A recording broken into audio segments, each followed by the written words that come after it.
Talk Show. Recorded live. Hello and welcome to Castle of Horror, the show dedicated to horror movies and awesomeness. This week we continue our epic four-part discussion of the miniseries version of Stephen King's The Stand. Tonight, the conclusion, part 4, the stunning wrap-up and the clash of Las Vegas and Boulder. Bear in mind, if you haven't seen today's movie, we're going to be talking about it from the perspective of horror fans who have.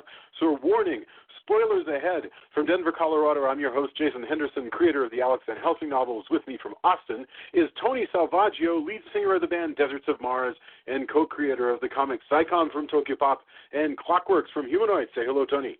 Howdy. Howdy. Also in Austin is Drew Edwards, writer for Rockabilly Online and creator and writer of the long-running comic Halloween Man. Say hello, Drew. Hello. Hello. And also, joining us from Denver, as always, color commentary from attorney Julia Guzman. Say hello. Hello. How are hello. You? Okay. According to Wikipedia, and I cannot imagine you would be listening to this episode of this series if you didn't know this part already. The Stand is a 1990... What's that? I was chuckling at that idea. It's a 1994 American television miniseries based on the novel of the same name by Stephen King. King also wrote the teleplay. He has a small role in the series. He plays a semi-important part in tonight's episode as Ted, the fellow with machine gun, I guess. It was directed by Mick Garris and stars a bunch of people, but the main ones we meet in tonight are Gary Sinise, Rob Lowe, Miguel Ferrer, Molly Ringwald, Adam Stork, Jamie Sheridan, Ruby Dee. It originally aired on ABC starting May 8th, 1994. Okay, let's get our opening thoughts about this closing chapter. We'll go Drew, Julia, Tony, and then I'll say something. Drew, opening thoughts, The Stand Part 4. Well, I'm going to mention what I like first, and then I will go into what I dislike. I like a lot of the stuff with Flag here, because this is the most we see of Flag as a character. This really actually kind of gives us a sense of who he is, other than scary, devilish guy. So I like especially the big long scene in his penthouse with his henchmen and his put upon devil baby mama. I thought that was I really liked that whole scene. That being said, as a climax, as a finale, as the epic battle of good and evil, this kind of blows, and I've kind of forgotten about it because good ultimately really doesn't accomplish much of anything. The spies, none of them really accomplish anything. The people who are sent on their Tolkien-esque quest to Las Vegas, they don't really accomplish anything. And in fact, evil kind of defeats evil, really. Yeah. I mean, that's like the thing I found more frustrating about it is good kind of bumbles around, evil gets stuff done and brings in the nukes. So, it's unfortunately, we're not watching Freddy versus Jason. We're not watching Frankenstein meets the Wolfman. I didn't want evil versus evil. I wanted an epic clash of good and evil, of biblical proportions. I wanted good to take a stand. That's the name of the thing. Well, to be fair, the hand of God does come out of the sky, so that's something. You know what, though? That just I mean, the characters I've been following for all these hours now, I wanted them to do something. And they didn't do anything, and spoilers ahead, except get crucified and get nuked. So, sorry, that's disappointing. Remember in the monorail episode of The Simpsons when Nimoy is there? And at the end he goes, he says, well, my work is done here. And they go, you didn't do anything. And he goes, oh, didn't I? I mean, maybe that is King's suggestion, is that somehow by them doing whatever good they were supposed to be doing the world doing itself, nothing. I mean, if they were supposed to be doing like some turning of the other cheek and being Christ-like, I guess. But that doesn't, unfortunately, that just doesn't make for good television. No, and it also doesn't. That might make you a good human being if you're practicing that in real life. I could never in a million years make that argument with any confidence whatsoever. Okay, that's a good start. Julia, opening thoughts, part 4 of The Stand. Well, Drew has sort of corrupted me now a little bit because I'm like, yeah, you're right. That's kind of suck. But I do think there were some heartwarming moments. But I'm still on my thing from last week, which is that Nadine is one of the most tragic characters of any story that I've ever seen. I mean, she just makes me so sad, just like deep sadness for this character who is the sex slave of this awful demon in this story. So that whole story just is a real downer for me. And then, but I like some parts of it. I think there's some really heartwarming little bits here and there. But I do agree that it would have been nice to have one of our good guys be instrumental in the bringing down of Randall Flagg's empire. And you're right, they're not. I was searching my mind, going, really, like none of them? And I think you're pretty much right that that all of this would have gone down the same way, regardless of whether they were around or not to witness it. Yeah, hold that in your head because we're going to come back to that because I want to talk about that and also Randall Flagg. Tony, do you have any opening thoughts before we get into it? I mean, I'm kind of with Drew. I think when you said clash, I think is an exaggeration. There's not much clashing so much as, and when you say Tolkien-esque, they did do a lot of walking for nothing. Like, hey, we're going to turn, then, there is the turn the other cheek part and all of that, but man, oh man, like, yeah, I think it's, going back to the Nadine part too, it made me think of, it is tragic, but it is like, hey, like anything where you're like, maybe I should trust this Satan guy. Like, it's called evil for a reason. Evil, like, as we, as a term, whatever language it is. And it makes me, every time I see it, I go back to the Monster Magnet song where Dave Weindorf says, some people go to bed with Lucifer and then cry, cry, cry when they greet the day with, when they don't greet the day with God. And like, and I think that's kind of it. Like, he doesn't really make much bones about the fact he's not, he's evil. And so while it is tragic, I'm kind of like, well. But she was not. But she didn't go with him of her own free will. She was drafted. Is that the case? Yes. Doesn't she have, no. like, for instance, she has dreams of both, and then she's like, hey, you know what? Maybe this guy, maybe he's not so bad. And then, yeah. I mean, she did make a choice at one point. So yes, it is tragic. Like, but I always, I don't know, for whatever reason. What's tragic I is that she also doesn't really amount to anything. Like her story, I feel like, and this is something that is probably. It doesn't really. Her story doesn't really amount to anything. Like her pregnancy or anything like that. Like all this stuff is like him saving herself for her saving herself for him. Like we go through all of that, and she just throws herself off a ledge.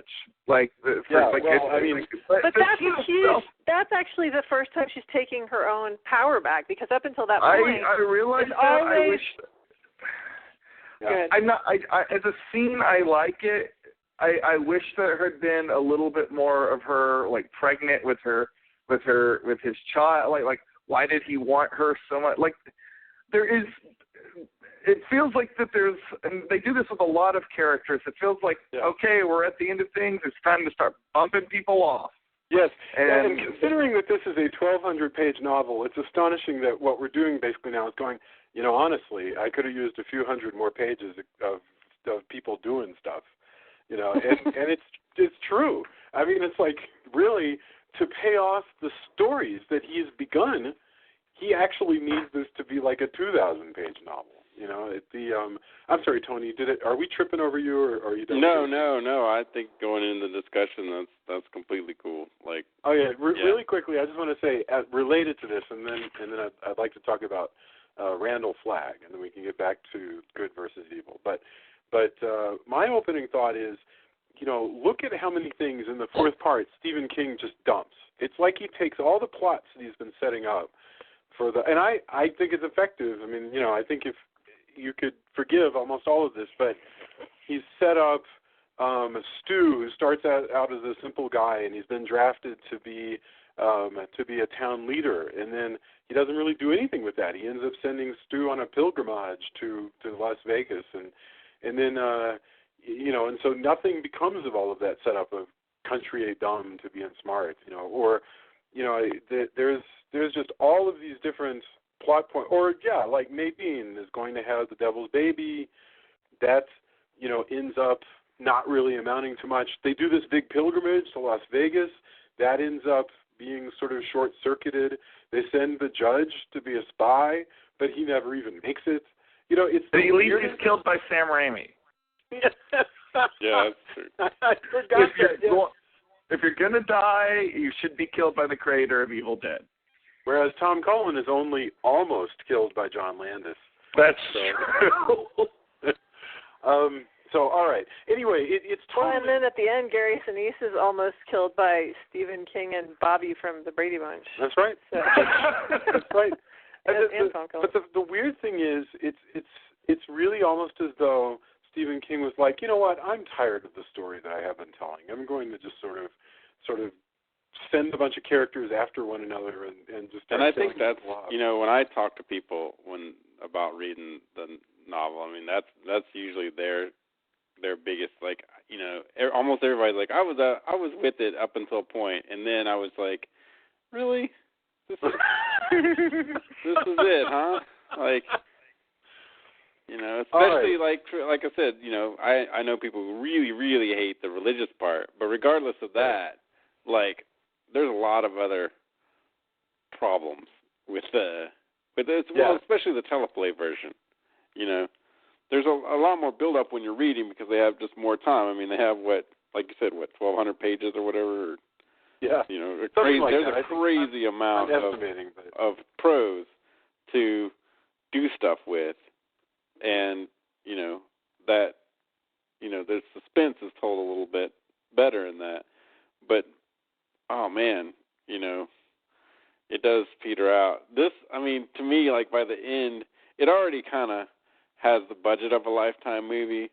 But let me tell you, by the end, it's just full-on, like, Lifetime movie. Yes. In a big way, and that's unfortunate. I like there's a lot of other brave stuff. I'm not a particularly religious person myself, but I like that it's brave in having the characters. The characters have embraced the God. They call it Mother Abigail's God. This is the plan. We're out here because we decided that it's going to work, and so we're going to work it that way. I like that. It's no different than Billy Batson deciding that saying magic words will turn him into Shazam. That God works in this miniseries, and that's all we really need to know is that it works, and so they're going to pray, and that's. Yeah, maybe the hand of God wouldn't have shown up if they hadn't made their journey out there. It's possible. Although, if this were a James Bond, evil would have still blown itself to itty bitty smithereens without. No, because the only reason that the bomb blows up is because the hand of God comes out and warms it all up. Trash Can Man, I believe in Trash Can Man. I have faith in that guy. But check this out. You could have created suspense by having Trash Can Man show up with that bomb, but let's say Larry's the only one who notices. Yeah. So Larry does something clever, and he gets loose, and he sets off the bomb, or whatever. Right. That's totally, totally possible. In fact, isn't that how Beneath the Planet of the Apes ends? I could swear that's Beneath the Planet of Las Vegas. Yes, that's totally. Yeah, this is Beneath Fremont Street, basically. Okay. But Randall Flagg, I was thinking about and reading about Randall Flagg today. We see more of Randall Flagg in this one than we had in any other because, as you point out, we have scenes where Randall Flagg is interrogating spies because he wants to figure out who all the spies are from Boulder. We have scenes where he's talking to Nadine, who, I'm talking about in his penthouse, where he's brought back Nadine, who is pregnant with his demon baby. We have scenes where he's conferring with, his main lieutenant, where he's singing rock and roll. We meet a lot of Randall Flagg in this one. And, I find it fascinating that this is the same guy who is in the Dark Tower.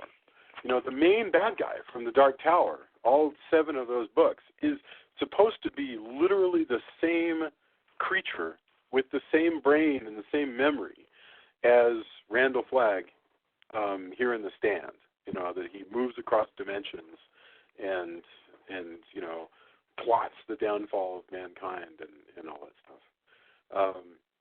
I don't know if they bring it in. In fact, it's funny. Again, this is like an 8-hour miniseries, and yet, we only in this chapter start to see him as a demon all the time, and we never get a single person, no professor, no nothing, ever says, you know what he is? He's actually a demon from another dimension.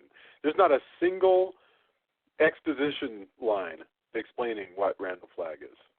Well, I think, that they do demon shorthand. They have him turn his face into a devil face, and I think that's enough for even in 1994. There's the whole pleased to meet you, hope you guess my name thing. Yeah. People would be like, oh well, he's a demon and he's evil, and the apocalypse is happening and he's the beast, and I think that's really. You can connect the dots. I think having some random professor guy give you the secret origin of Randall Flagg probably would have been irritating. I guess you're right, but I still would have liked to see Ossie Davis go. I think somehow he made it here through a rift. I don't know. You're right. I guess that would be really fun. The scene with him and my favorite Martian in the jail, which is one of my favorite scenes in the whole miniseries, where he's like, "We made such a business of you, and you're just another cockroach," and that's Randall. That's Randall Flagg. And Randall gets mad. He's not Satan himself. He has weaknesses, and he gets super mad that Ray Walston is laughing at him. That was really, I dig that too. The fact that he's, how dare you mock me? It's the pride thing, really is pretty awesome. Because that's what it is. I mean, hey, you're supposed to be scared of me. Look at all this stuff. I'm going to threaten you. All this, and the fact that he finally meets somebody who's like, whatever, man, are you going to kill me or not? Because this whole demon thing, whatever, Yeah. And he's the only character that gets sent off, and I feel completely satisfied with how he died. I feel completely satisfied with him as an arc in every. I love the way that whole bit of business there, and even the way they Flagg is introduced to that thing, because you have the professor. Who is the professor? I used to say, if anybody would have done any of these Van Helsing monologues we're talking about, it would have been Ray Walston. He's sitting in his chair and he's talking about a cockroach and about how the cockroach is going to outlast man, and then the very next thing that happens is Randall Flagg steps on the freaking cockroach, and the way that's very interesting to think that the demons. Well, to think that demons are cockroaches. That demons are just this thing that's been with the earth forever and will be with the earth forever, and you needn't give them any more respect. I mean, that's profound. I mean, I'd never actually thought, until you said that right now, connecting, even though he does say you're just another cockroach, but it's more than an insult. It's actually kind of a profound thought that it's like he's seeing through him. Yeah, you're just a bug, Mm-hmm. That is fascinating. It's interesting. Go ahead, Tony. It's also like a kind of a shorthand whistling in the dark kind of thing too. It's kind of a gambit, but when it pays off really well. Because he's, it's not necessarily. I mean, it's not guaranteed that that's going to work, but when it does, it's one of those like, oh, I see this gets to him. Now I'm really going to plus, he doesn't really want to be tortured too, so he's really going to stick it to him. He's got nothing to lose at that point. Yeah, and he's an old man. I mean, what is he going to do, kickbox him? Exactly. Although, every one of the actors in that particular sequence, none of them are like movie stars or anything. It's just, most of them are from TV, and but it's like good. It's good to see. Well, especially during Molly Ringwald are big deal actors. Yeah, Molly Ringwald, but I'm talking about this particular scene. That particular scene. Oh yeah. That particular scene. Molly Ringwald's actually barely in this episode, by the way. Yes. And again, the weird weightedness of the story just is strange that, oh yeah, we've still got Franny's story to wrap up, so even after all the business is over, we've still got to get back to her. I'm not necessarily complaining. I'm saying that it has the effect of just a ridiculously overstuffed soap opera that we've got to wrap up every storyline. And I'd be sad if they didn't, if you'd be like, oh wait, what happened to the baby? But no, they're going to give it to us all. But this one to get into the plot, this one actually starts with a motorcycle accident because Harold, you remember Harold and Nadine have left for Vegas because they blew up Nick Andros and Susan Stern and have headed off to meet up with Randall Flagg in Vegas. And no sooner do they get pretty much out of town when Randall Flagg shows up and scares the bejesus out of Harold, and Harold falls and basically just busts himself up, but good. And so he's going to die in a ravine, and Nadine is basically being handed over to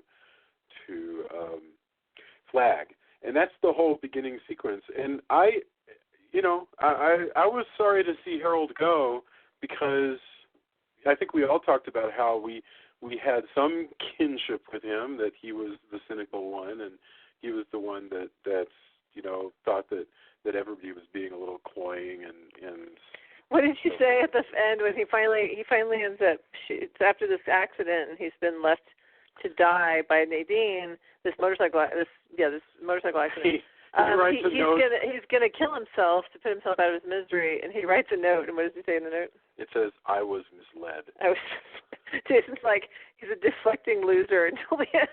Yes. As it turns out, Parker Lewis can lose. Yes, he That's can. Right. But it's totally true. God damn it, Harold. I was misled. He misled himself. He was misleading himself from the very, very beginning. And what really frustrates me about this guy. The second half of that note is, they told me this jacket was awesome. Say it again. That jacket really makes me think of, like, if you go to punk rock shows, there's always the guy that is trying way too hard. No, to be punk rock. What it looks like is the punk rock costume you can buy at like Party City. like an Oriental Trading Company.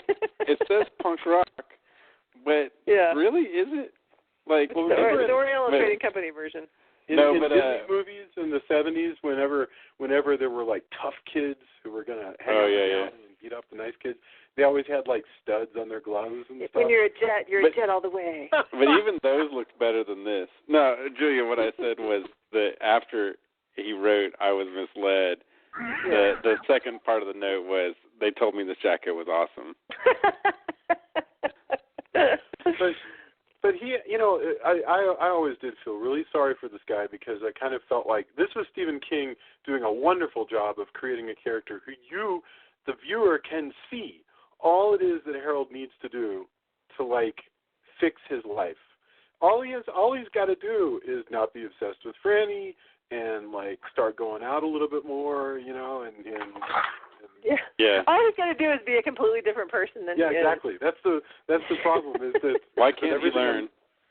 Well, there's enough available women that survive the apocalypse. I think he that's not how obsession works. It's not. That's not how addiction works. Yeah. No, you're right. You know how I like to come back to the addiction metaphor of everything. In this case, it's not really so much of a metaphor. It's just a straight up addiction. Look, we've all had points in our life where we've been pathetic. So obviously Stephen King was Jason's absolutely right. Stephen King is throwing this character in there. So there's the characters in the stand which represent like the best part of you. They're like you on your best day, and those are the Stu Redmonds and the Nick Andros, and those are that's what you would like to think you are 100% of the time. But there are definitely days where we're all a little bit more like Harold, and we're kind of pathetic and oh crap, and self-pitying and all that stuff. I don't think I left that for. I don't even know if I left it for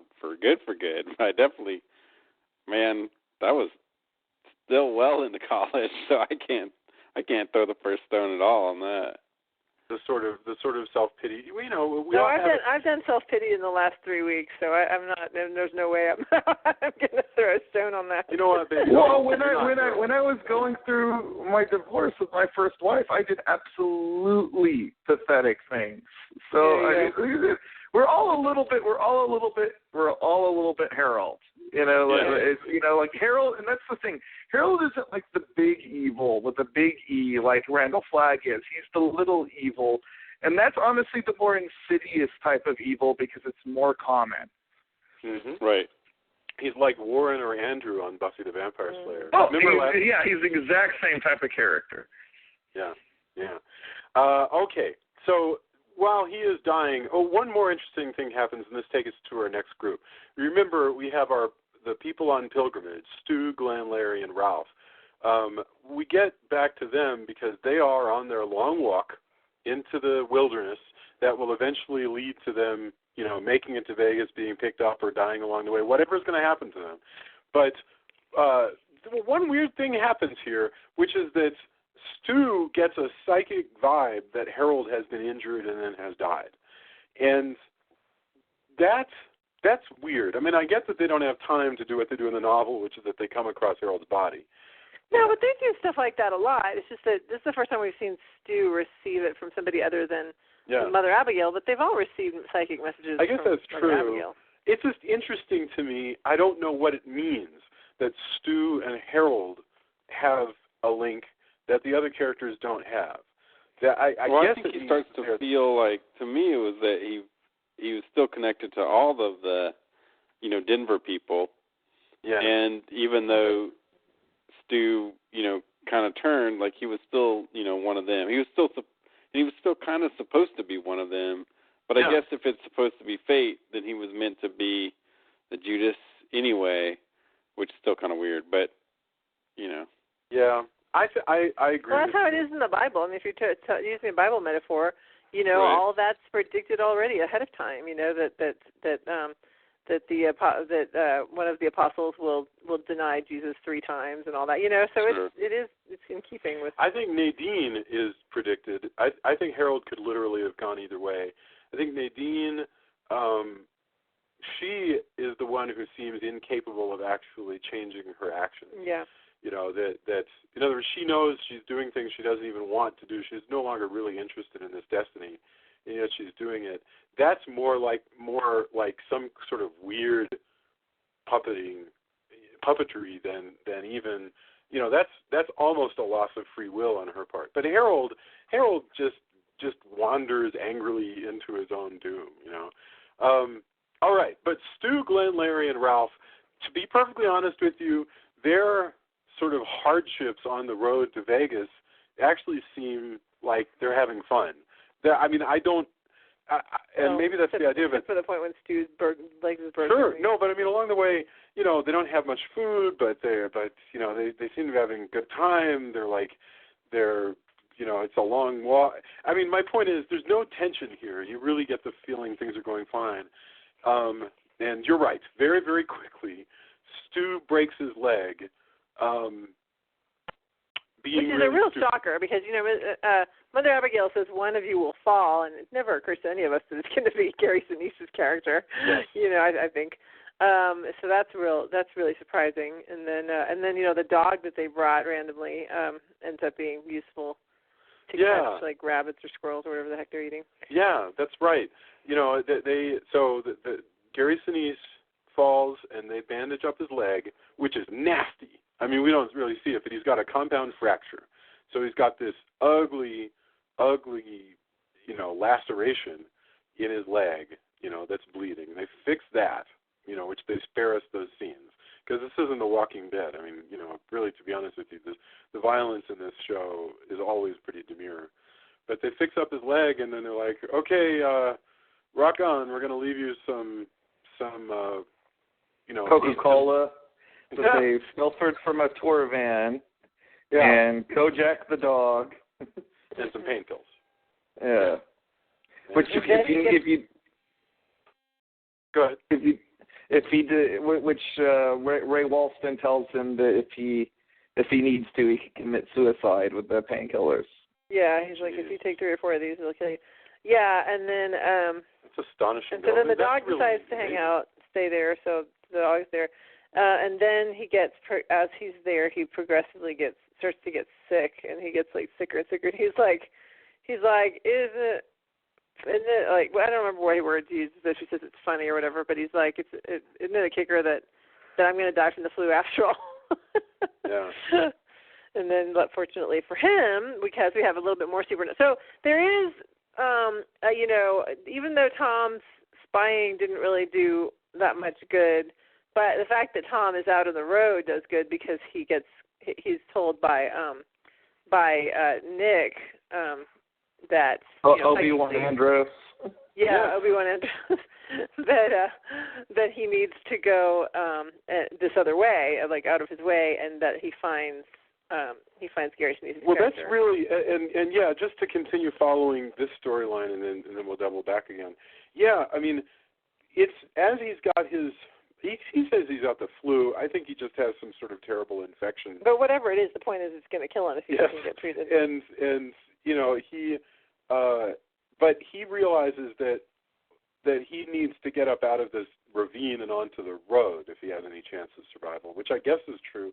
I don't think he expects anything coming along, and it's just wonderful because he just happens to do that in time to be close enough for Tom to hear him, and that's amazing. It's really lovely. In fact, let's talk about Tom, because Tom has been on his spying job in Vegas, and then but the time has come for him to head back to Boulder. And what is the his full moon. What is it? Oh, and Snow's moon. Yes, it just gives me chills. That MOON, that spells moon, is what Tom has to remember is the time that he's going to head back is when the moon's full. Just amazing. It's really great. By the way, all of this, let's forget for a moment that his whole mission is a complete waste of time. They all kind of are. No good information will be delivered. But whatever. Well, if it were to actually come into play, what they did gather while they are there is that Randall Flagg is fixing up old fighter planes, and that he's going to send them to bomb Boulder. Yes. That's the idea. Yeah, absolutely. So there is actually useful information that just never actually ends up being useful. It never ends up being used, right. In fact, in my mind, it's like Stephen King's thinking, all right, eventually I'm going to write a scene where he gives this information back, and then he gets to some point where he's like, you know what, actually, like we said earlier, I'm going to wrap this up a lot earlier, and that's not going to happen. But it's okay, because fate has intervened, and because he was on this mission, that way Tom is there. I mean, he comes up with good stuff that is obviously different. Well, also the Trash Can Man blows up the hangar. Yes. I gotta say, I think that Trash Can Man, Matt Frewer, is the highlight of this whole series. Like every time he's on, I just laugh gleefully when he's like, "My love for you, my love for you," blowing shit up everywhere. It's so funny. Oh my God. Trash Can Man is the real hero. I mean, let's face it, he's taking care of business. Literally. Even if he doesn't realize it. Yeah. Yeah. We are lucky that evil can't ever get good help. Like whether it's Cobra soldiers or stormtroopers or like, not, in reality, not trusting some of your generals who are telling you stuff. Like in this case, Trash Can Man. So we should be lucky that evil is, evil employs people like Trash Can Man. Well, Randall Flag loves Trash Can Man. Well, and Randall doesn't tap in psychically to what Trash Can Man is doing, because he taps in psychically to the spies. He knows who they are, and he kind of knows what everybody else is doing with his bird, flying around as a bird and seeing what everybody else. But somehow, I guess because he trusts him, it never occurs to him to check in on Trash Can Man. Somebody lay out I think Trash Can Man is like the mentally impaired though, because he can't read Tom's mind either. He can't read. He can't read Colin because he's been hypnotized. So it's not that he. It's not that he can't read his conscious thoughts. It's that they're not in that. None of what he knows is in his conscious thoughts. It's all in his subconscious. Whoa. That's where Randall Flagg can't get into that. Weird. That had not dawned on me. But in that case, they should have done it to all three of them. But well, I mean, the judge doesn't even make it, so whatever. But with Trash Can, explain something to me. By the way, I love Trash Can when he blows up the hangar. He really, I believe him as an obsessive compulsive. He's driving away and going, "I'm sorry." It's so funny. But why is Randall so obsessed with going easy on Trash Can Man? It's very important to me. Well, I mean, I think like everybody else, Randall Flagg also just accepts that Trash Can Man is fucking awesome. Yeah. I guess what's the anarchy part where he's like, this guy, this pyromaniac, he's going places. Like this is the kind of forward-thinking anarchy that I enjoy. That's the thing. I want to party. I think Tony's absolutely right. Randall Flagg just gets off on the chaos of Trash Can Man. While he himself wants to play at being a fascist dictator. That's not who he is at heart. And he Trash Can Man, is who Randall would like to be more like. He aspires to be more like Trash Can Man. Well, the world is, to the Randall Flaggs, the world is more interesting with a Trash Can Man in it. Like, I think you're right. This is the kind of, like I said, I mean, I was, saying it kind of jokingly, but I mean, in reality, those are the people where you're like, yeah, well, I don't know what's going to happen exactly, but if I can just kind of control this chaos just a little bit, like, there's no way people are going to expect what this guy does. And they're also like, he's flat out crazy and destructive. And that kind of destruction is what Randall Flagg wants going on in the world. I mean, he lives in Vegas. Like, it all comes around. Did either of you or anybody else read the Grant Morrison Justice League back in the day? I was more. I think that was when that come before or after the McGuire. Oh, but like a decade after the fact. But the relationship, because when they brought in the Legion of Doom, the relationship between Flagg and Trash Can Man reminds me a lot of the way Morrison wrote Lex Luthor and the Joker. It's like, Lex was always like, well, put away the cyanide flower for now, Right. Exactly. Well, it's kind of funny you say that. It's like, and he would say to the other villains, they were like, geez, Lex, why are you keeping this guy around? He's like, well, the Joker's an acquired taste, but I like having him around. Yeah. Right. Yeah, I think that's right. I think that's a really, really good call on what's going on. And just like those guys who have captured Michael Myers and think that they can turn him into an assassin, sometimes those plans don't work out. You're like, I think that this chaos agent will work for me now.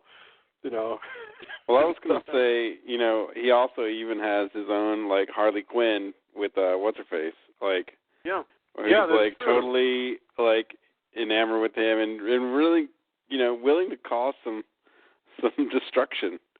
She's totally down. What is her name again? I can't remember. The crazy girl who he refers.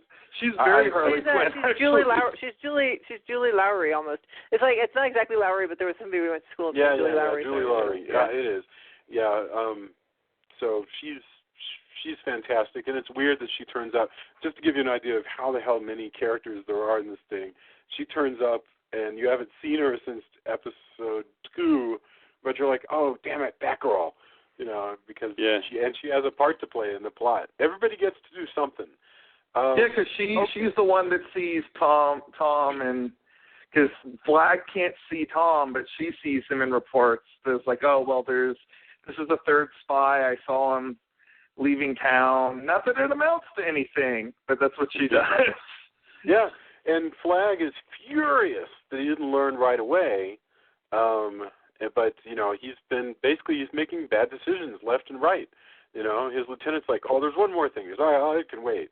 And Jesus, I love, that's kind of what redeems this last episode is I love all of the stuff of Flag being a fuck-up. Yes. Yeah. Yeah, you don't expect he's not going to be very good at running Las Vegas once he Well, again, it usually comes back to, the downfall of all these kind of characters is hubris. It's not that he is necessarily incompetent, but he just, when he sets things up, he's like, there's no way this can't work out. Yeah. I'm the ultimate badass.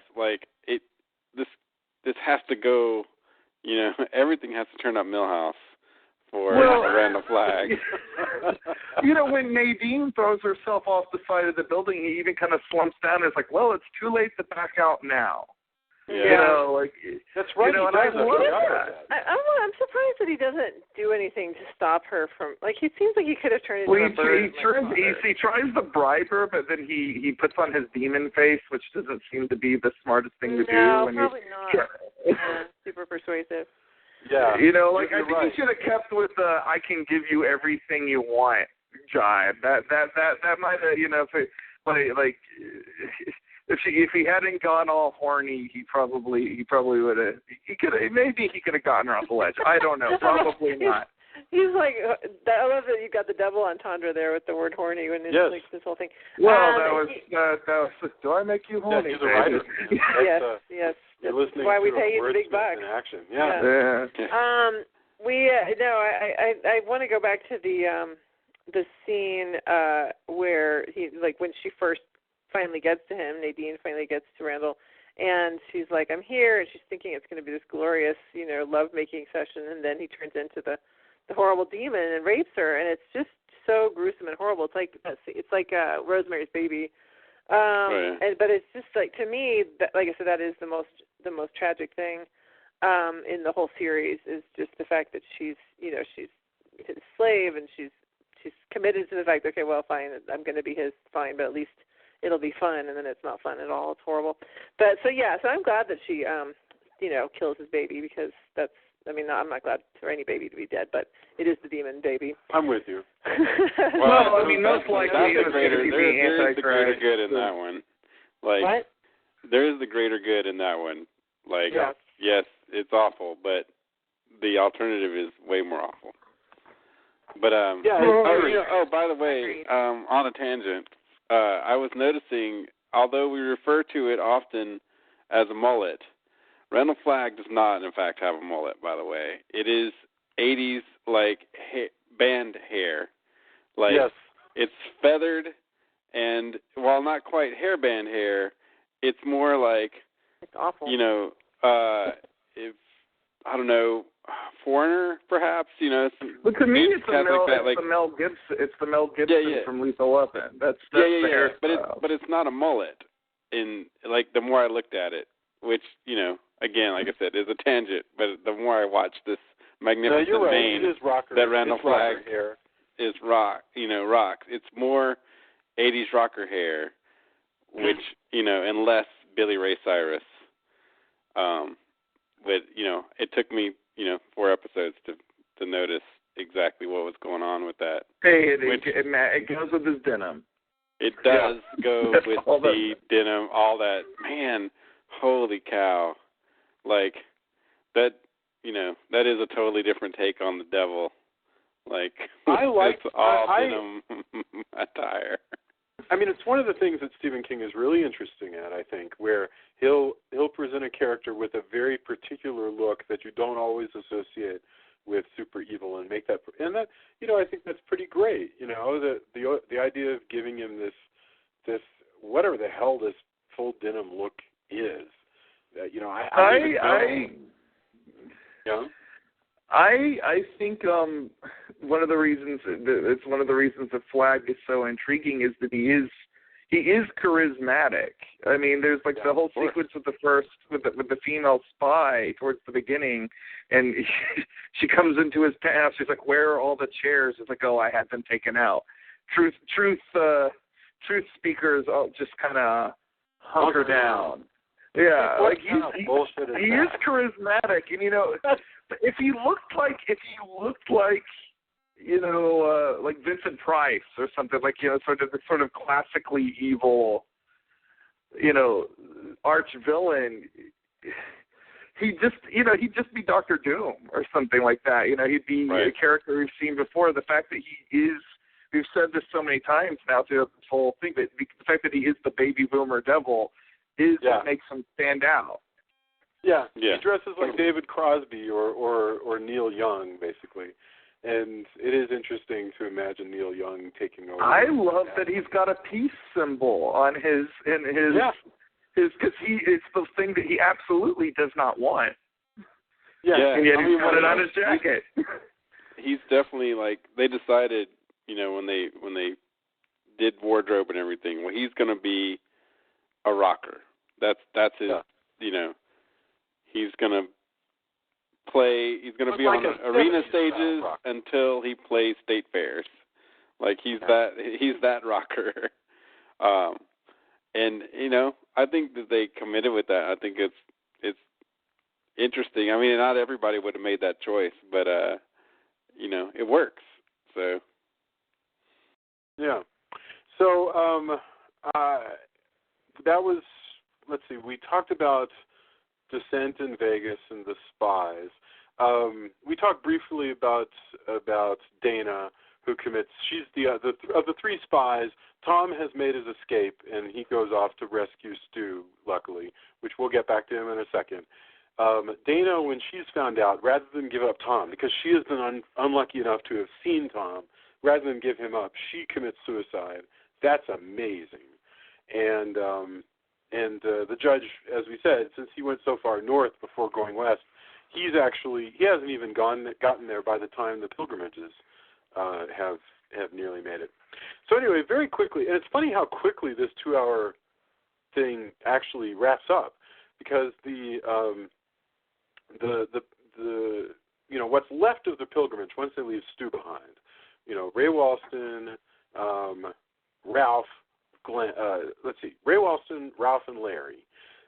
We already talked about how Ray Walston got killed, and that leaves the last two. And what's going to happen with them is that to make an example of them, they're going to be strung up across Fremont Street and dismembered. Dismembered, meaning they will be pulled apart by. No, we know what dismembered means. Mm-hmm. Well, yeah, but you could dismember somebody by chopping them up. But in this particular case, what they mean is that they're going to attach cables and winches to them and tear them apart, which is an incredibly horrible punishment. So, I was watching this, and I couldn't quite figure out. I can't remember now if I remembered the novel when I had seen it the first time, because I was trying to figure out, do I expect them to escape? What do I think is going to happen here? And I really would have liked it if something different had happened where they had actually managed to escape. Batman and Robin escape from stuff like this all the time, but they're action heroes. So these guys, you get the impression that Flag is using this event, this crucifixion, in order to kind of drum up support among the people who are in Vegas. Well, yeah, because people are starting to abandon him because for one, for a guy that's like the Dark Prince of Las Vegas, it doesn't seem like he's too big on debauchery. They talk about how there's no whores. He if you're a drug addict, he crucifies you on the edge of town. Yeah. Which is, he lets you drink and smoke. That's it. Alcohol and nicotine are the only things allowed. You're not allowed hard drugs. You're not allowed. The no whoring is very strange. I mean, I don't. what does the devil care? I mean, it's again, it's Vegas. Like that's even he's more made Vegas into a cleaner place than Boulder. That's what's weird, is that Boulder's got Nadine and Harold, for Pete's sake. And probably lots more like it. We don't know how many crazy people are in Boulder. Well, there are certainly quite a few bikers in Boulder. Yes. But maybe Flag's just a control freak, but he's even got like these. We don't see them too often, but he's even got these sort of Nazi Germany-esque flags that that's on the side of the vans, and the cops have them, and so there is this sort of thin veneer of old school fascism there, which Flag himself doesn't really project that. Yeah, no, you're weird. right. You're right. It's very combo.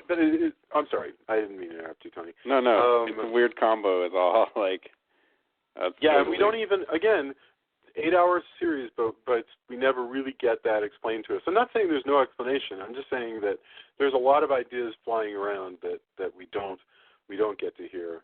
No, I mean maybe the thing that King is trying to say to us is that evil is ultimately oppressive, and which is a worthy thing to say. It just doesn't seem to gel with the. I mean, we never get Flag's manifesto or whatever. Like we don't know what he's all about. But I mean, he certainly seems to be about having a good time. Yeah. Right. No, that's for sure. So they are about to be torn up, basically, and they are, they're prepared for that. And I was really moved by the fact that they seriously are. These actors are doing a pretty good job at showing me some people who are totally expecting that they're going to die in a terrible way, and then out of nowhere comes Matt Frewer riding this basically, I don't know, this little tractor trailer carrying a nuclear bomb, and the A-bomb, the big fire. Yeah. Right. And he's all cancer-ridden and zombified too, which is great. And by the way, he has blown up the hangar, and at which point he has actually murdered someone, and that's what Randall accuses the two guys that he's going to rip up of having done. He's like, these guys, blew up all of our bombs and killed someone, when in fact it was Trash Can Man. So that's all tied in as well. Yeah, no, you're absolutely right. Flag tries to get rid of him, and it's like, just figure out a way. And so they walk out, hey, Trash Man, why don't you turn around and carry that nuclear weapon back out of here? And instead wait. So the Hand of God appears, but the Hand of God sort of comes out of a bunch of power that has been building up because Flag has started just killing people left and right. He kills one guy. He kills people who object. Yes. And so that's built up this big bunch of energy, which then the Hand of God manifests itself out of in order to blow up the nuclear weapon.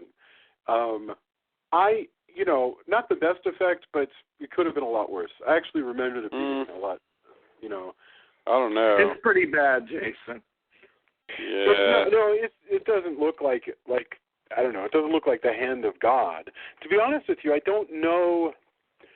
Think about this. Think about what would the Hand of God look like, per se? Well, yeah, but think about the spirits that fly out of the Ark of the Covenant.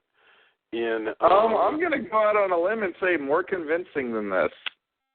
Yeah, no, I agree. So what I'm trying to figure out is how come that worked well, and because the budget is the same. Like, I mean, you look at Flag's. Like, while I think it's cool they went with a lot of practical effects, like Flag's changing in his makeup is not, it's not the best. No, you're right. I mean, I think that's what we're dealing with is, Although I have to say that demon face, like I remember that being the cover of Fangoria 1 month, before this came out. So the face looks okay. Nostalgic. The changing the morphing is not so good. Yeah. No, you're right. That's it's just one of those things that I just have to. you can't make it go away. So unless they ever issue a a special edition where they clean up some of these effects, we're going to be. Well, I don't know if I'd even want that. I mean, it is what it is. Absurd. I mean, obviously, no, that would never happen. But still, I can get past it. It's a very, very brief effect. The hand of God sets off the nuclear weapon, and then we know that that's the end of all of the. Well, except for Randall Flagg, who turns into a crow and gets the hell out of Dodge. Did that happen in the movie? I don't think he gets out. I think he turns into a bird right as the. Actually, we don't know what happens because the bomb blows up right after he turns into a bird, so we don't know if he escapes or not. Well, he's a supernatural. He's a supernatural being, so he could escape. I mean, it doesn't really matter. Well, he definitely does. Like in the world of Stephen King, Randall Flagg gets away. Like, I mean, he's eternal evil. Like, and in fact, I think they make reference to it in something, but I can't remember where or what. I could be wrong on that. I want to say that there is an actual oh yeah, he got away something. But can I ask you a random question? Because you're the one that's read the unabridged one, and you may or may not remember this, Tony. But it's been a long time, so. Somebody was telling me earlier today that there is a reference to it in the unabridged. Like they go through Derry, and somebody says they see a clown. I want to say that's probably. Oh man, it's been forever. That sort of sounds familiar, but man, it's been a long time. I know there's Derry and Dreamcatcher, and there's the Pennywise Lives graffiti, but it does seem like something King would do. I don't have a hard time believing it. Except for that It by Stephen King came out after this. Although the special edition, he might have slotted that in. If it existed, he might have put it in to the special edition of The Stand, the longer uncut one that came out back in 93, 94. So by that time, it was out, so he could have put it in. But I have no memory of that. There are things in The Dark Tower where they make reference to Pennywise and it.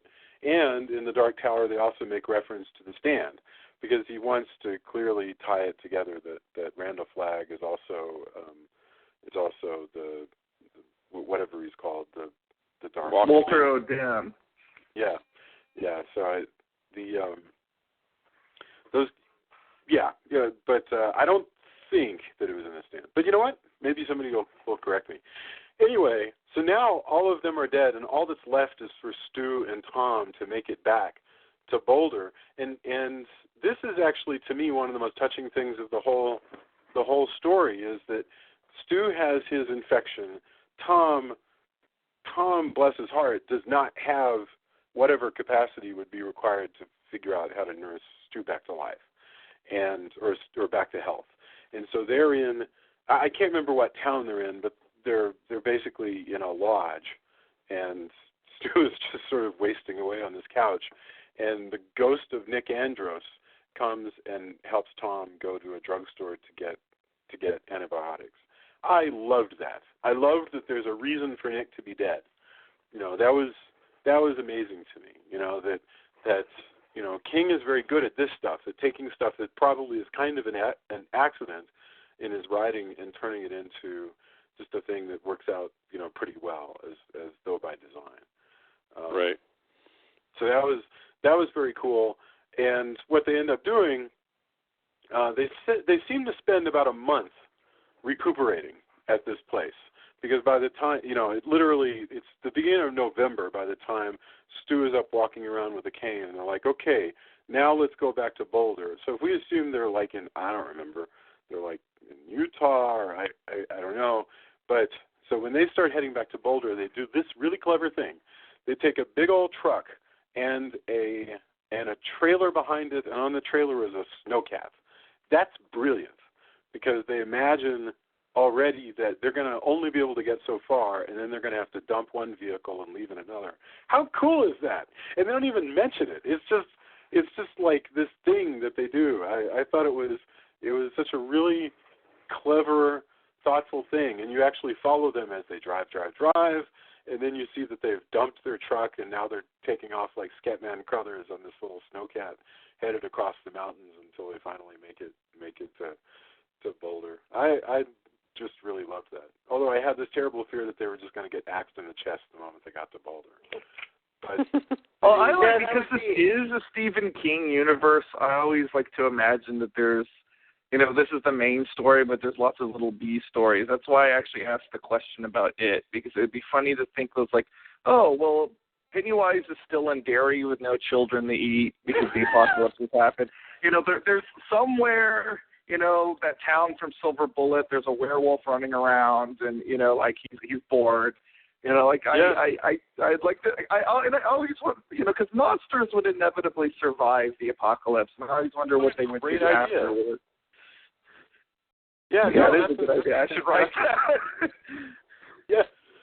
Oh, I love that notion of the monsters in a post-apocalyptic world where they have to just sort of rely on one another because they're all of their meaning for being, all the reason for doing the things that they do has been taken away. That's a delightfully awful notion. So anyway, Stu and Tom make it back, and that means, of course, that Ray Walston and Ralph and of course Larry, who has a wife, Lucy, did not make it back, and so they're. All that's left is that they have to find out if Franny's baby is going to survive, because we have to wrap up that storyline. And I'm not saying that, I want to know what happens, but by this time, all the big conflict of the story is over. It's all done. And yet there's still like another half hour of the movie, where we wait to see if the baby's going to have. Super sappy Lifetime movie. That's the real, like, including the clincher where they're like, and remember all the good people?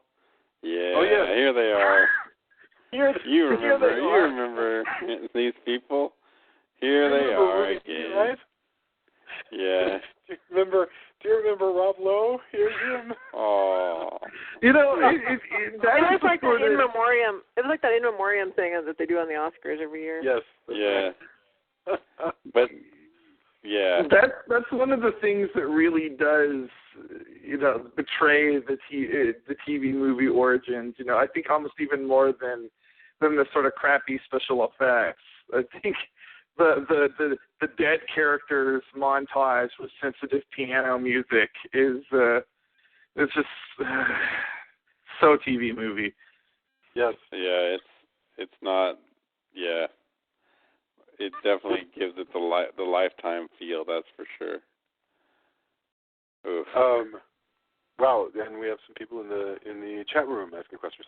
But yes, I what are the questions they're asking? They're asking where they can ask more questions. So actually, none of the questions are substantive this time, but soon enough. All right. So that gets us actually to the end. So we should actually give our final thoughts on this entire series, because this is the final episode, and we've been spending 4 weeks on The Stand. So let's go in the same direction that we did before, and that would be Drew, Julia, Tony, and Jason. So Drew, final thoughts, The Stand. Lay it on me. I mean, you can do the whole series. I like the miniseries on a whole. I do not like the way they ended it. I think, the question we're always asking is, does the ending of something ruin the whole thing? I guess because of the way this goes down, I'm going to say no, because I'm still glad that I went back and revisited it, because it's a fun artifact of the 1990s, and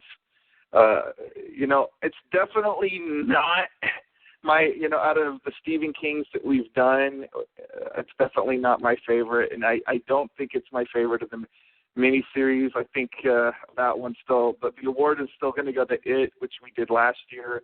But this was a lot of fun, and it was fun to revisit it. Not such a good ending, but has a good wind up.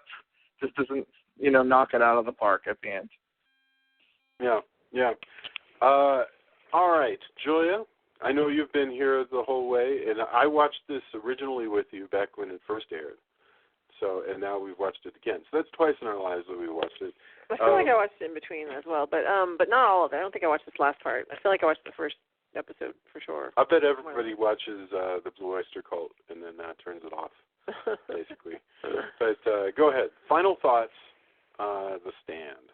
I guess I felt like when I was watching it, I had a lot of warm and fuzzy feelings, but Drew has killed my spirit. Way to go. I'm the destroyer of worlds. Yes, exactly. I really like the characters of I love Gary Sinise's character. I love the dog. I love Nick, Rob Lowe. I love Tom Cullen. I mean, I like the character. I'm really fond of them, and so I think that's where and I love Trash Can Man so much. And so I feel like there's a lot of the character stuff that even though they don't have a lot of time to dig into it and really unpack it because there's so many of them, that's where I just am really fond of it. But I mean, I agree that plot-wise it's a little unsatisfying how it resolves. Julia, if it makes any difference, I absolutely agree with everything you're saying. Well, good. Thank you. Tony. All right, that's all. Yeah. Thank you. Tony, how about you? I'm in the same boat. Like, I think there's, and I think a lot of people actually, even with the book, they have a problem with the ending. But I think more so with the kind of compressed nature of the way the teleplay works. Like, it's just not very satisfying, and it gets really sappy, and I don't know. It doesn't work as well, but there's a lot of good stuff, and the book is still really good. And it's definitely, like Drew said, of the 90s, like in a major way.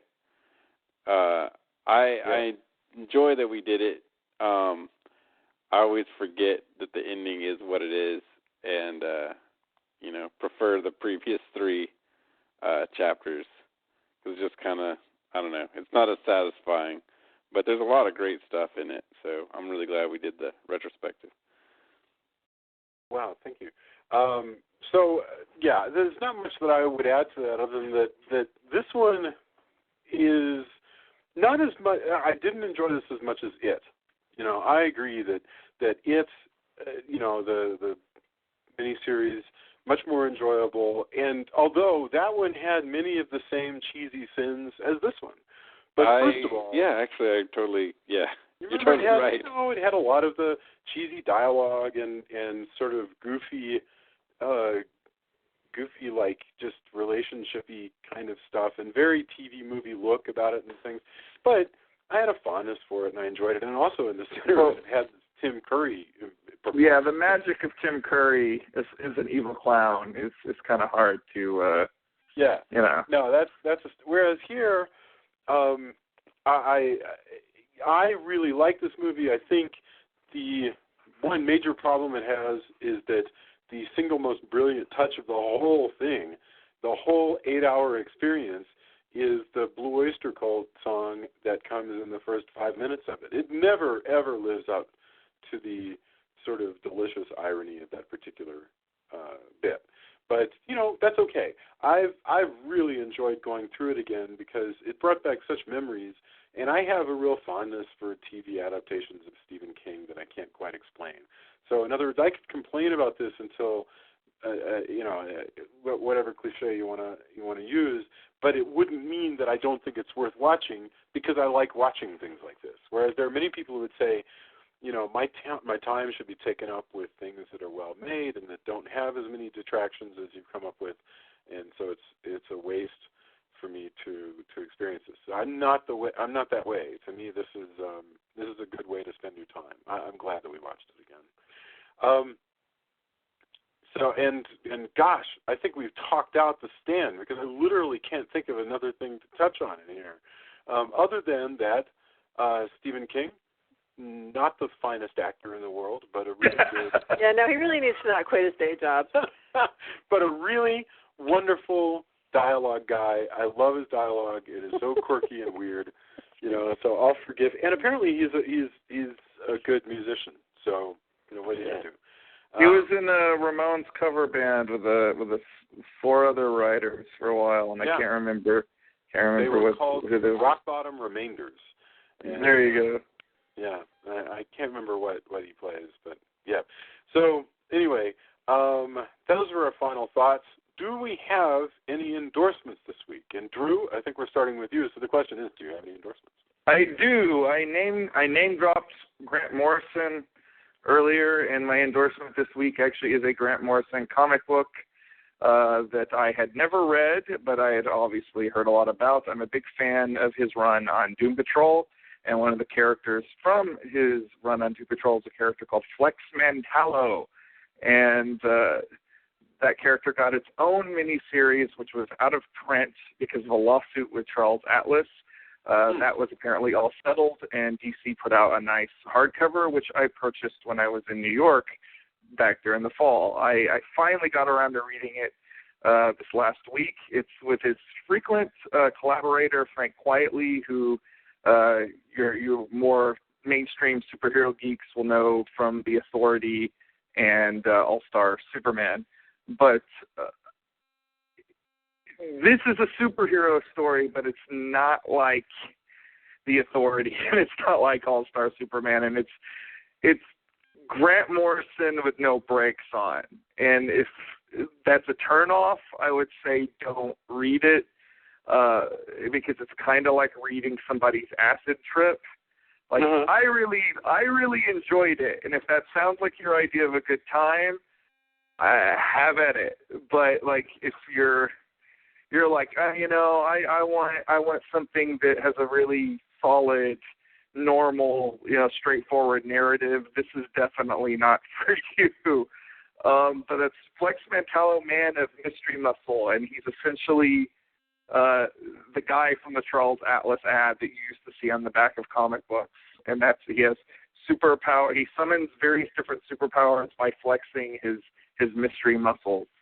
And he's the hero of the beach. And that's all I'm going to say about it. It's very weird. It's very awesome. You should read it. You'll have to post it on the page. That sounds okay.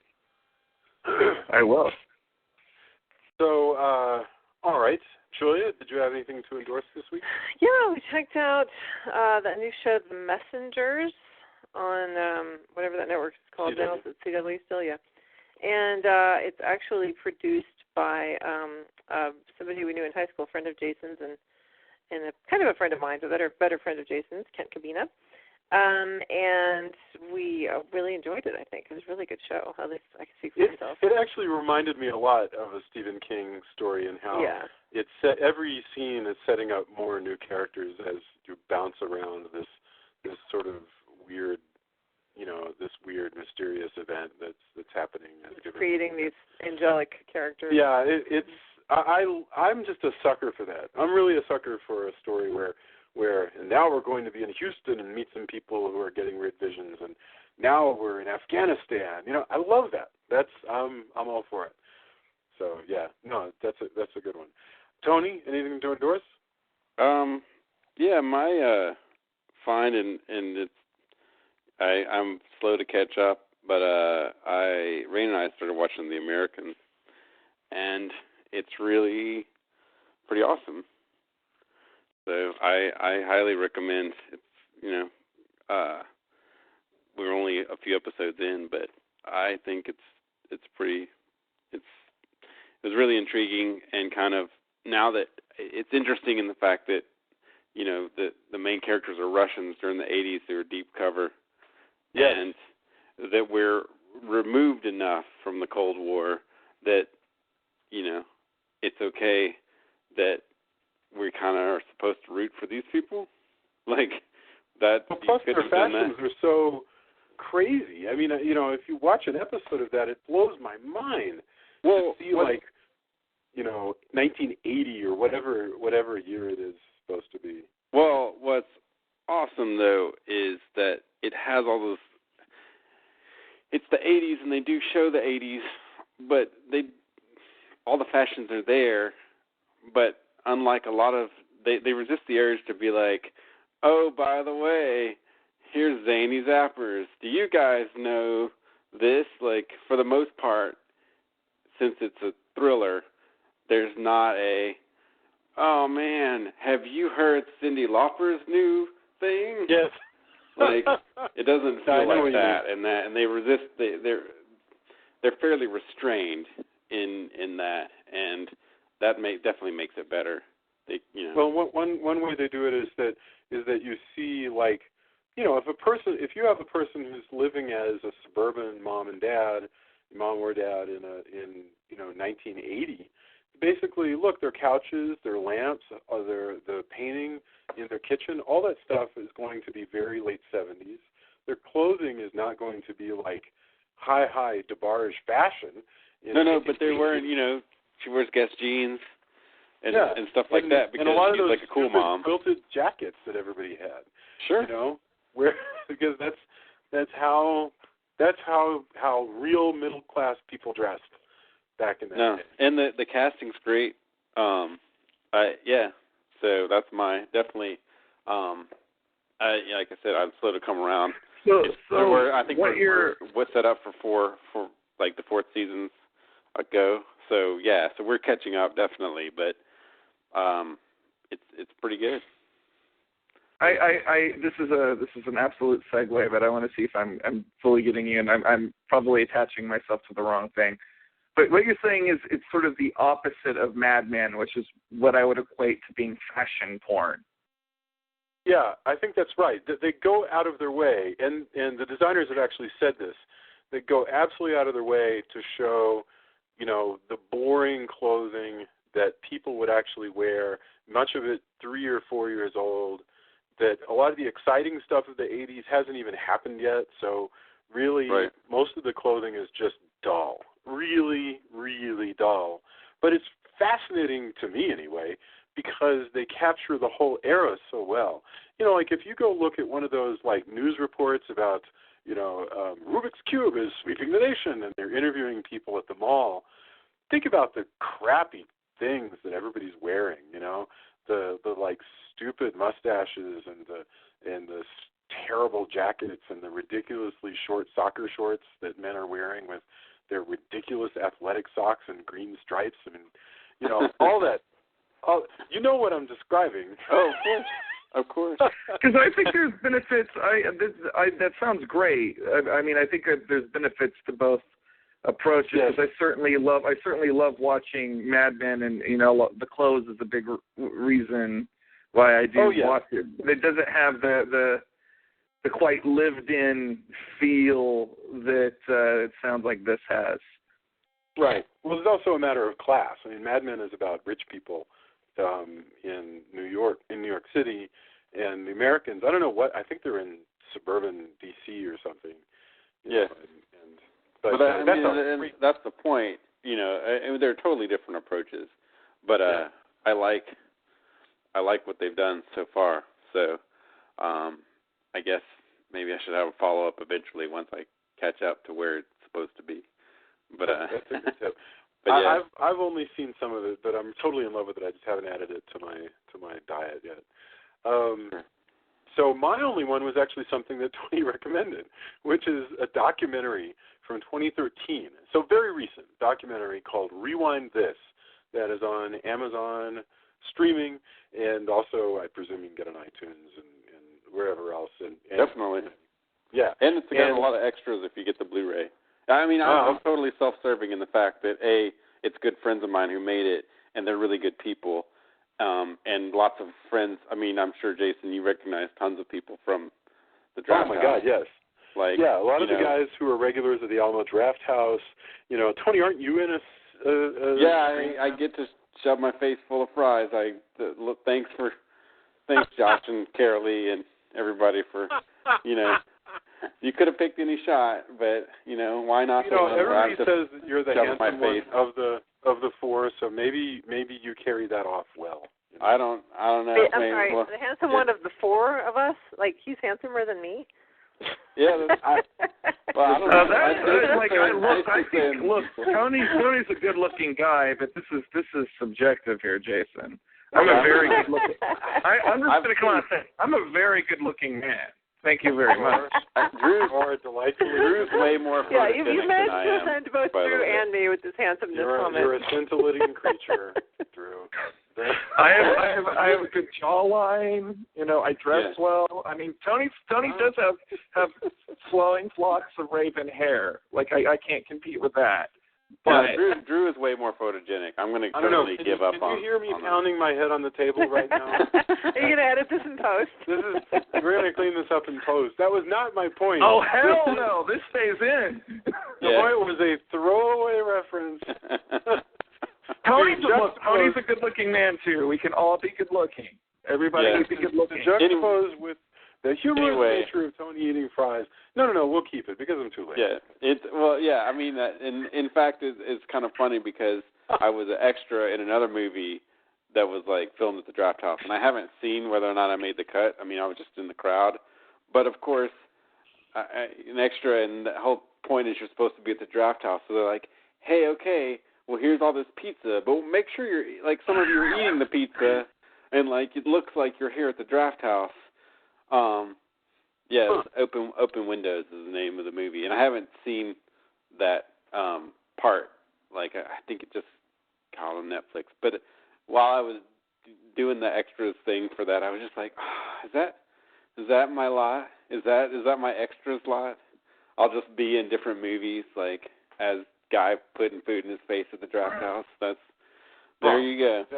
Okay. I mean, there's worse things. Rewind this just to return back to the actual plot of this documentary, which Tony recommended to me. It is so good. It is a documentary about the birth and eventual death of VHS and about people who are still big fans of VHS and collect it. But it gives you so many things to think about the nature of media and capturing art and what to do to save it if it's falling apart. You've heard me talk about how fascinated I am with the concept of the fact that mass market paperbacks are falling apart and that so many books are only captured in that format.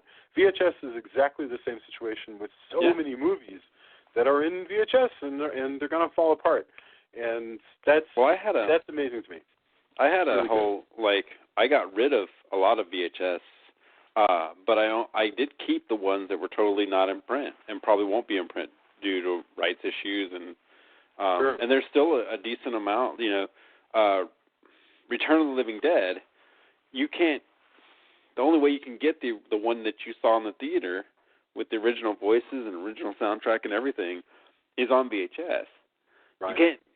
They've edited it, you can't get that any other way. The only thing that's saving a lot of those things is that some people are transferring their old VHS and just bootlegging it up onto YouTube. Well, that I think is kind of, I'm usually not on the side of that, but I will have to say that there's a channel where a guy is preserving all kinds of post-apocalyptic movies. Yeah. And it's magic. It's so cool. And I hope I don't want to mention it because I want it to stay up, hopefully, but it's amazing. But I mean, there's a whole. And it goes into, Rewind, this also goes into the nature of the mentality of collectors. There's a lot there. And, of course, like I said, it did me good because I know the people in it, and it's cool seeing some of the discussions we may have had, but up on the screen and presenting it. Even some things where I was like, oh, man, I didn't know they did this or that, or, this is an opinion. But I think it's done really, really well. Not just because it's friends of mine. I was very surprised and extremely happy with what they did. It's really cool. Yeah, it's a very good documentary. And by the way, as far as posting things that are completely lost or out of print on YouTube, my feeling, and this is not a lawyer answer, this is just the moral way I feel about it. I think if something is unlicensed and unavailable anywhere else, I'm thrilled if I can access it online. And, no, but my point is I don't want the Eye of Sauron cast their way. No, yeah, totally. But I got no personal judgments against that at all. I think if something's available, if I can go get it on Blu-ray or go get it legitimately somewhere else, then no, you shouldn't watch it on YouTube. But I think if if it's just like if this is it, I'm glad that's there because it's like capturing things before they disappear forever. Yeah, anyway. I do hope that becomes sort of an archive. Although I've seen there's a few things where people had hoped. There's a really good article about people hoping the internet is a museum or a preservation. But once an archive goes down or copyright law gets involved or whatever, it quickly can turn into not being that. And everybody kind of hopes that it's that way, but that's not necessarily true, depending on how the site works or how everything works. The nature of the internet, it seems like it's permanent, but in some cases it may not be. And that's a really good point. Well, thank you everybody for being on. Here's what we would ask. Just this. Come to our Facebook page, leave comments for us, and share this show with someone that you think would dig it. Because I'll bet you that if you like listening to this show, and just every day we get people who come on to the page and go, hey, I discovered your show, I'm really loving it. You seem like friends, like listening to you. If you have somebody in your life who has not listened to the show but you think would dig it, share it to their page. Just grab one of the postings on our page and share it to their page and get them to listen, because we love having new listeners, and you the listener are the one who makes that difference. Thanks everybody. Absolutely. It's kind of crazy. I like what we have going on. It's even if my wife's like, who listens to you ramble about movies all the time? And then I'll meet somebody, and I'm like, even I say that. Yeah.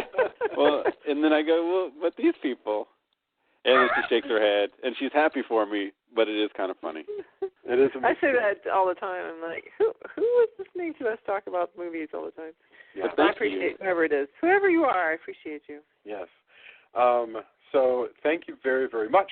We will be gone next week, and then we'll be back the following week with a series involving an upcoming movie that I will not announce just yet, but you can probably guess what it's going to be.